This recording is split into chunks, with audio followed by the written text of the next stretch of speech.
Hi guys, welcome back. If you're new here, I hope you'll consider subscribing and don't forget to hit that like button. Today we're going to look at the two IKEA Tarva dressers that I've had sitting in my kitchen for a year that I turned into an island. It turned out way better than I expected. So without further ado, let's get into it.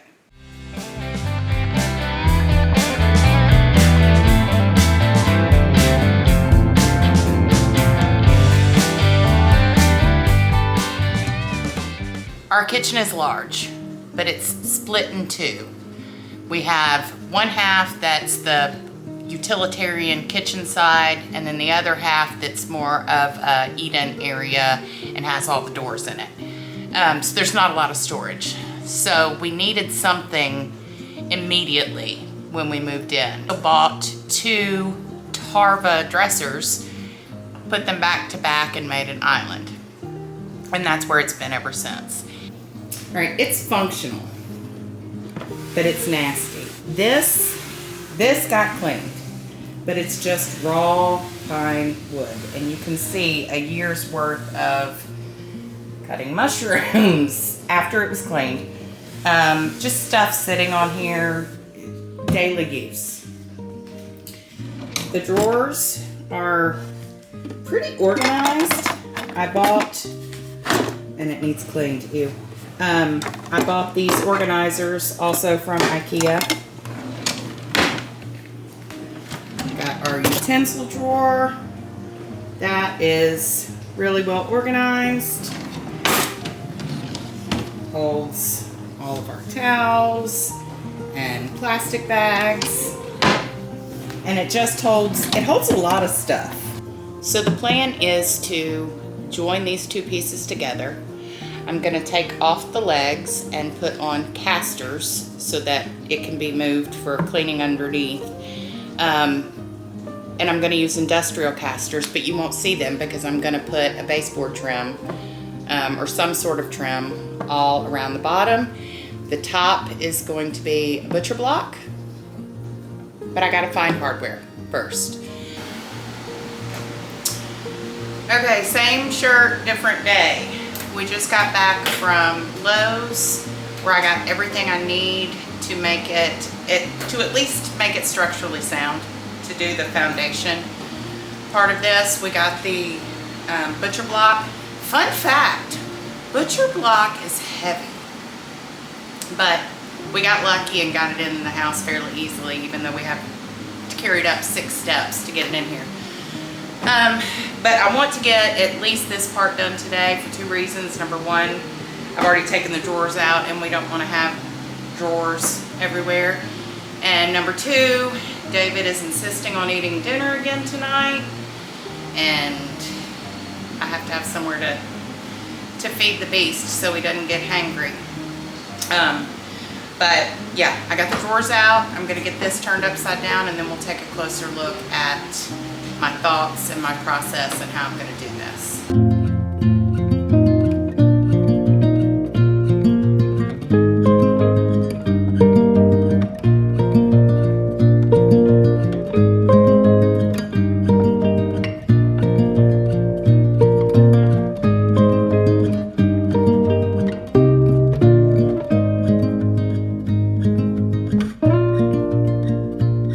So I've got everything taken apart, and now it's time to marry the two pieces together.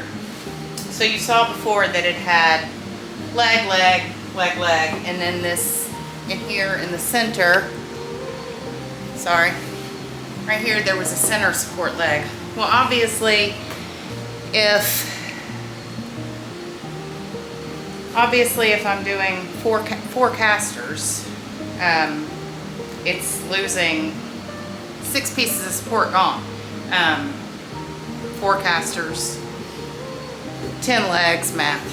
I'm tired, it's hot. But before I can put the casters on, I have to get these connected. So back to my original point. You're losing some structural integrity here.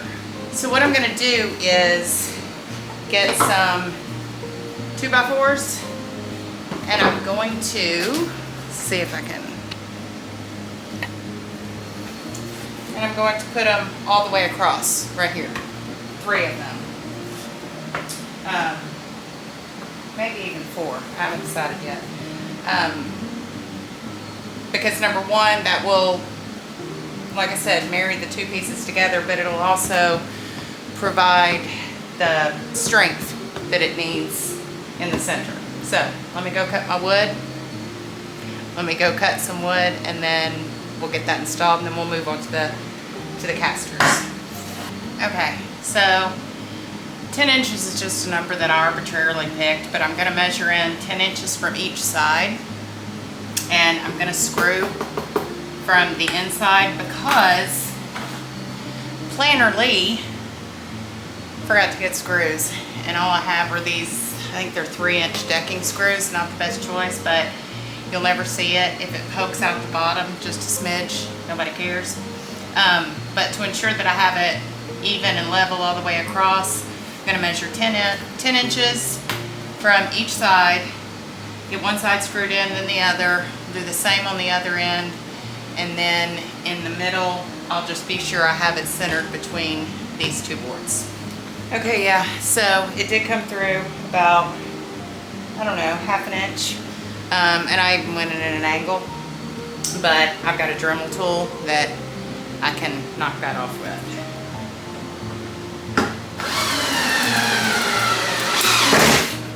I'm going to do the same thing to the top once I get it flipped over, just to make sure I have everything square. Unfortunately, you know, I'm working with the tools I got. So I'm going to keep everything as square as I can, in the only way that I can using what I have. Okay, so I was going to put these on attached to 2x4s, but because of math, I'm gonna connect them straight to the base. I'm gonna connect them straight to the base. I'm not worried about this edge. It's gonna be covered up by the skirt that I'm gonna put it on.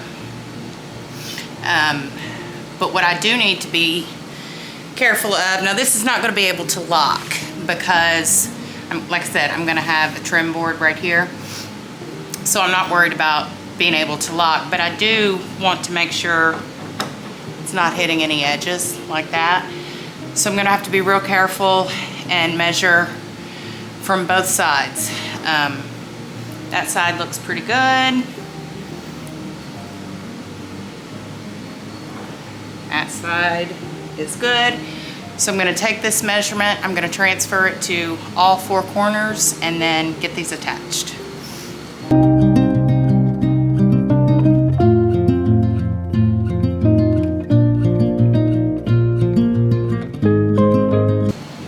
Just a second after I cut this. And then we'll be able to turn it right side up and put the drawers back in. I told you it would only take me a couple of hours, and it hadn't even really taken me that. Like an hour and a half.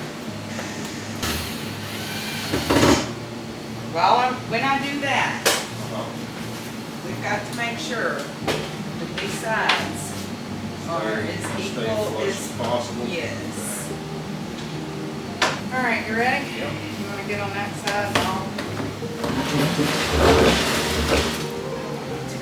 Floors. Let's not try to.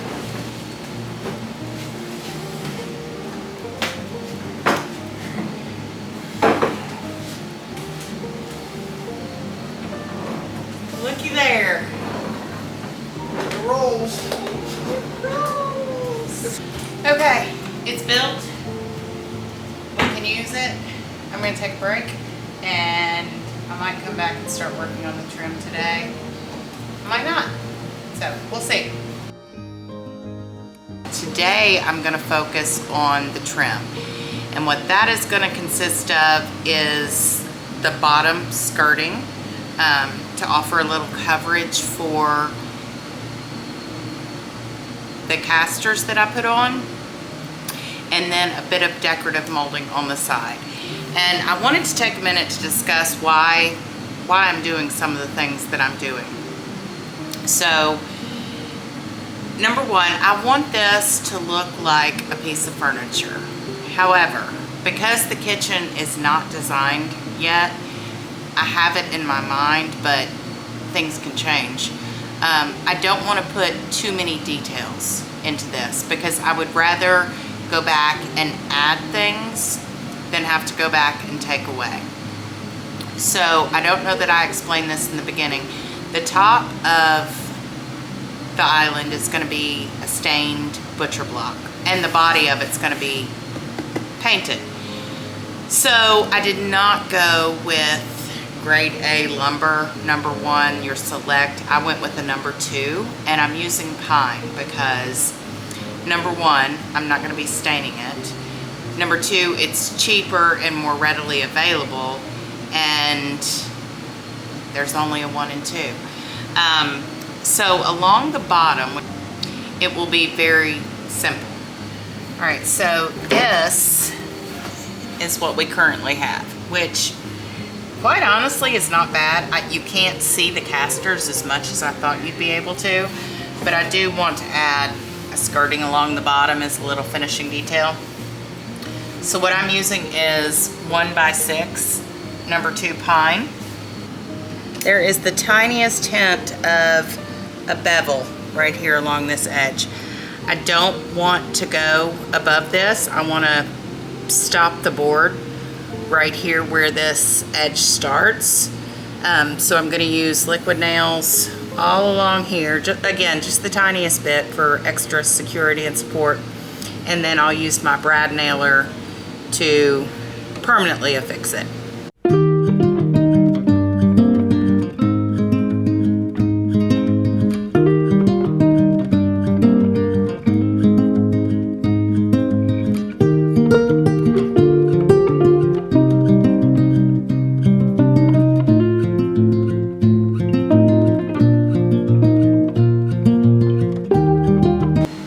We have our skirting on the bottom, and now it's time to move to the sides.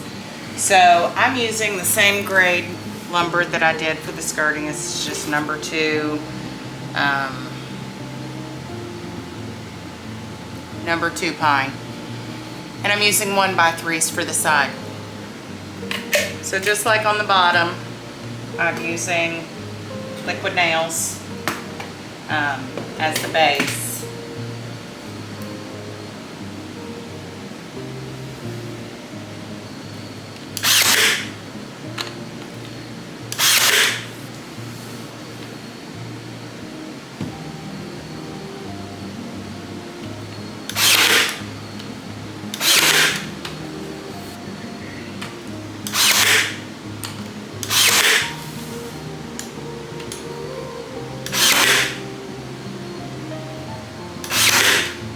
Alright, it's about a week later because life, and just so you would know it's a week later, I thought I'd wear a different shirt and do something fresh with my hair. Womp womp. We don't have a lot of time today because as usual we have somewhere to be, but I think I can finish the structural part today, get the sanding done, and hopefully get a coat of primer on.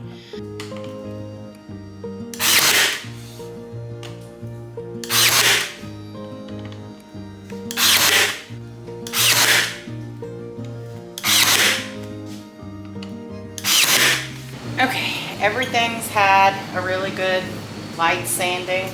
I'm going to go back and caulk in all of the gaps. I'm going to fill the little nail holes with wood filler. But one thing to remember when you're using your caulk, and I learned this from my brother-in-law, make yourself the tiniest hole possible. This one, it's super tiny. That way it's going to be, number 1, easier to get into the smaller cracks and less cleanup.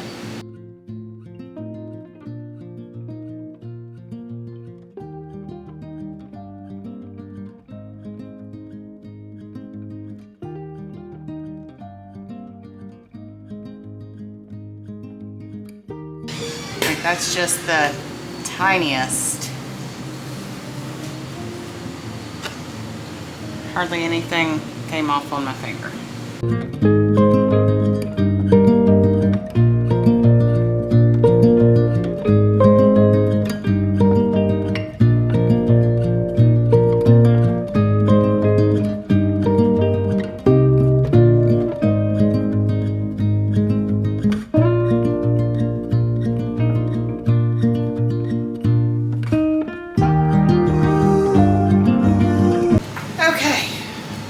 we got the butcher block in. The stain that I'm using on top, it's a butcher block oil and stain. Let's see if you can see that. I'll link it below. It takes 72 hours to dry, so I really want to get the butcher block screwed on tonight, get the last bit of sanding done, and at least get one coat of this, because we use this every day, and the sooner we can get it done, at least the top, the better.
Friends, it's a new day. I got a couple of drawers primed last night before I gave up and went to bed. I was so tired. And I got up this morning and I put a second coat on the butcher block, and we'll take a look at that in a minute. But before that, I want to get all of my holes drilled for the new hardware. I've already done all but one, and I was going to show you how I did it. So I made myself this little template. It's a scrap piece of wood. You can use anything. You can use cardboard, you can use paper, but I just had this little scrap piece of wood. I found the center and made my marks up in horizontally and vertically, and then I laid my hardware on there, marked the holes, and drilled them in. For the drawers, I just measured horizontally, marked the middle, did the same vertically, marked the middle, and where the two lines cross will line up right here with my template. Same for the horizontal. So I'll just put them up there. Line up my lines on both sides. And then when I go to drill it in, I don't leave this up here to drill all the way through. I just feel like I have better control once I take it down. I could use a pin and mark it, but I just stick it in there, make a little indentation. Same on that side. Take it down. I don't know if you can see, my two holes are perfectly on the lines. Mark.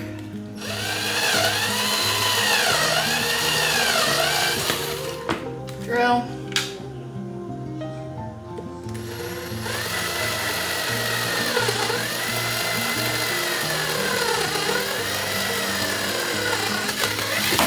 Drill. Okay, so this is how the top is looking. I don't hate it, but I also don't love it. I wanted it a little bit darker, more like this butcher block. I mean, it's close. And this is only 2 coats. So I think this afternoon I'm gonna sand it down again and put another coat on it and then just live with it for a while. They do have a darker color ebony and I'm afraid it will be too dark. So we're gonna go with it. I think it'll be fine. The paint I'm gonna be using, and we'll look at the color in a minute after I'm done priming, but the paint is Sherwin-Williams Emerald. This is an acrylic latex and it dries to a really hard finish. It's really good for cabinetry. You wouldn't want to use wall paint on your cabinets. It's not going to hold up. So I think, crossing my fingers, this is enough. I'm going to do 2 coats for sure. So we'll see, but let's take a look at the inside now that I've got this thing open. You can see where I put up the braces on the inside to hold the tops together. Of course, the bottom braces are underneath. Everything lined up really well. I'm really pleased with the way that this came together. Okay, it's a little while later. The primer has dried. I went around with 400 grit sandpaper and just lightly sanded all of the areas where I had primed. And now we get to paint. I'm so excited to show you this paint color. Now remember, it always looks different when it dries. Usually it will dry darker than it looks. So what I wanted was a really warm blue. Typically blues, you know, are considered cool colors, but they can lean warm. And I picked out a color that I loved from Sherwin-Williams called Stardew. And it was perfect on my phone. And we got to Sherwin-Williams yesterday. Actually, I picked out 2. The one I got, which I thought by looking at it on my phone was too dark, and the Stardew. So I had my heart set on that. And we got there, looked at the sample cards, and it was entirely too gray. It was warm, but it was very gray, and I did not want that much gray. And so, funny enough, the sample of the Debonair looked exactly like the Stardew did on my phone. So that's what I went with, and this is the color. Oh, it's so beautiful. It is very warm. Very warm. It's got just a hint of green undertone to it. It does have a little bit of gray, but not nearly as much as the Stardew did. So I'm excited to see how it turns out.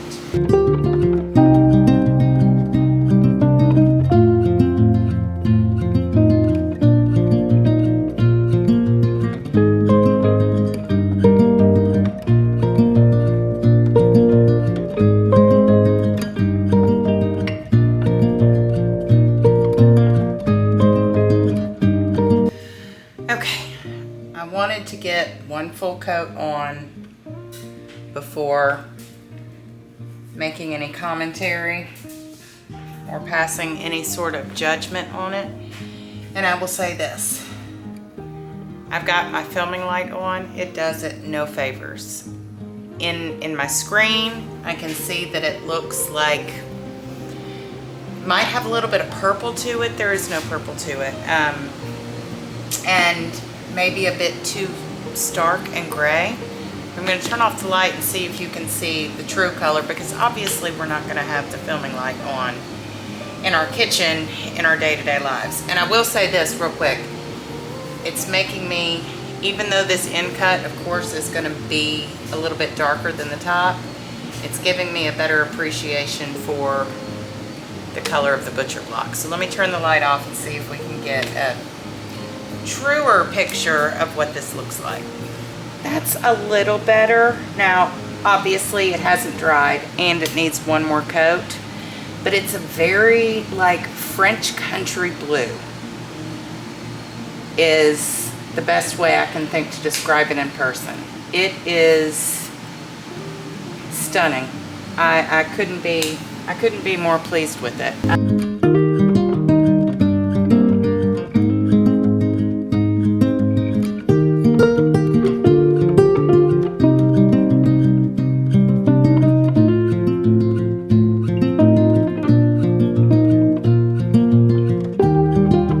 Okay, so some of the handles came in, and I'm okay with that because I don't mind waiting another week for the others because these are so gorgeous. Look at these. They're marble and this brass that's not a shiny brass, but it's also not super tarnished, but looks old. You guys, I got these for $5. They were normally $10. They were on sale, of course, 50% off at Hobby Lobby. I'll link, or I'll put in the description the item number. But oh my gosh, aren't these gorgeous?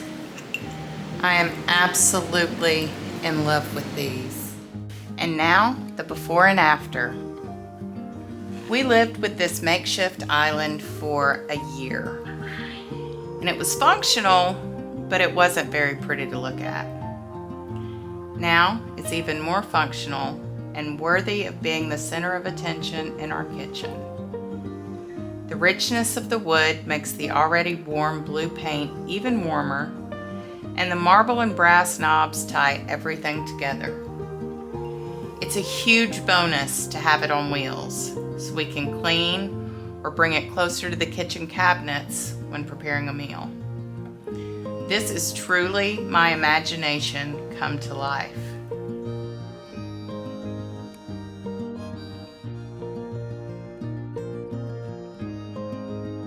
I'll be sure and leave links to everything I used to bring this together in the description box below. Thanks for watching, friends. I'm so excited with the way this turned out. We're really loving it. And I hope I've encouraged you to try a project that you've been putting off.